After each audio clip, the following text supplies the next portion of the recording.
Amelia had always loved living in her quaint little house at the edge of town. Surrounded by dense woods, she found peace and solitude in the silence of nature. But little did she know that her tranquil life was about to be shattered by an unseen terror that lurked in the shadows. It started with small things. A flicker of movement outside her window, a creaking floorboard at night. Amelia dismissed these occurrences as mere figments of her imagination. But as days turned into weeks, the strange happenings escalated. One evening, as she was reading in her living room, she sensed an unsettling presence. The hairs on the back of her neck stood on end. Peering over her shoulder, she glimpsed a shadow darting out of view.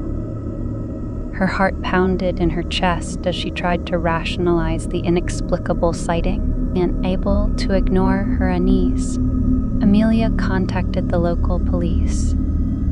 Officer Daniels listened attentively, but he couldn't find any evidence of a break-in or suspicious activity around her property. He assured her that she was safe and that her fears were probably unfounded. Yet the feeling of being watched persisted, driving her to install security cameras around her home. Every morning, Amelia would check the footage, but it revealed nothing unusual. The shadowy figure seemed to evade capture, like a ghost haunting her life. But as the days turned into nights, Amelia's sleep became restless. She was plagued by vivid nightmares of being chased by a faceless stalker through the woods. Her once sunny disposition gave way to constant anxiety and fear.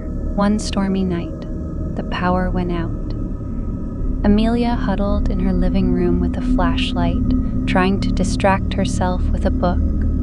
The sound of rain tapping on the windows created an eerie backdrop to her solitude. Suddenly, she heard something, a soft, rhythmic tapping sound coming from the kitchen. Her heart raced as she tiptoed toward the source of the noise. There, in the dim moonlight, she saw a chilling sight. A message written in blood on her kitchen counter. "I see you." Terror paralyzed Amelia as she clutched the flashlight, trembling with fear. The stalker had breached her sanctuary, leaving behind this horrifying message.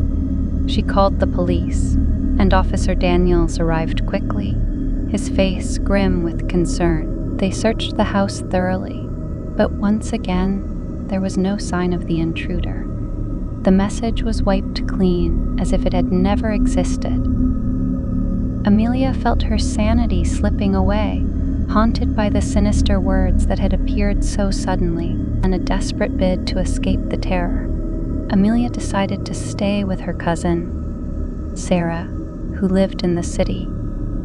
She hoped that the change of environment would ease her fears. However, the menacing presence seemed to follow her, and she felt like a trapped prey in the predator's claws. One evening, while watching TV with Sarah, Amelia caught a glimpse of a face peering through the window. It was a face distorted by malevolence, its eyes boring into her soul.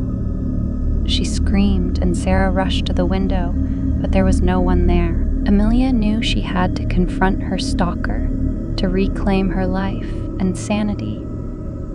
Gathering her courage, she decided to set a trap. She rigged her home with motion sensors and alarms, determined to catch her tormentor in the act. The night of the trap arrived, and Amelia lay in bed, pretending to be asleep while clutching a baseball bat under her covers. She heard a faint sound, a soft footfall on the wooden floor. The sensors had been triggered, but with her heart pounding, Amelia waited for the right moment. Suddenly, the figure emerged from the shadows, a tall, menacing figure wearing a dark hooded cloak. The face was obscured, but its eyes glowed with malevolence. Amelia lunged forward, swinging the bat with all her strength. But as it connected with the stalker, the figure dissipated like smoke, leaving her gripping air. The stalker was not real. It was in the physical realm, distraught and defeated. Amelia sought help from a paranormal expert. The expert explained that she was dealing with a malevolent spirit, a vengeful entity that had attached itself to her life. The only way to break free was to confront the spirit's past and seek closure. Armed with this knowledge, Amelia researched the history of her house and the surrounding woods. She discovered a tragic tale of a recluse who had lived there decades ago. Driven to madness by loneliness, he had died a tortured soul, vowing to never let anyone find peace in his domain.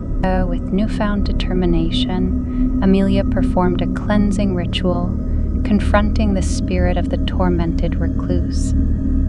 She offered him solace and forgiveness, releasing him from his dark obsession. As the sun set on the final day, Amelia felt a sense of relief. The shadowy stalker had vanished, and the malevolence that once haunted her was now just a distant memory. She had faced her fears and emerged victorious, but even as the winds of peace blew through her life, Amelia couldn't help but wonder what other dark entities lingered in the world, waiting to prey on unsuspecting souls.